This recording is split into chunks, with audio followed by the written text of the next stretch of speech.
Here's how the day looks in terms of price movement, especially for Bitcoin. Morning, 8:10 a.m. UTC plus 6. We're looking at a drop, red, meaning the prices might be heading lower.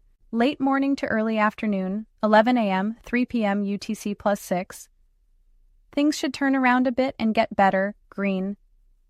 There's a Bank of Japan BOJ policy meeting going on, and the Japanese yen is weakening. This means we might see some volatility but a potential bounce up in Bitcoin. On top of that, the US RRP reverse repo rate went down last night, and the People's Bank of China, PBOC, is planning to inject a massive $450 billion USD today. This is usually good for Bitcoin. Late afternoon, 4-6 p.m. UTC plus 6. Expect another dip, red. Evening, 7 to 10 p.m. UTC plus 6. There's a potential for another uptick, green, as data shows rising house prices and more new home sales. Consumer confidence might go up a little, but the increase is more of a short-term euphoria than solid optimism, so we'll see some volatility. Late night, 10 p.m., 12 a.m. UTC plus 6. Another drop, red. Overnight, 1-8 a.m. UTC plus 6. This is when we might see a green streak again as the RRP continues to fall, and the PBOC's stimulus announcement could have a positive effect. The RRP is crucial to understanding Bitcoin's movement because it's tied to the flow of money. PMI data. This is a measure of factory activity, and it's actually dropped below 50, meaning the economy's still not doing that great. Despite that, the DXY dollar index is up, which is kind of weird because it's supposed to be tied to stronger economic performance.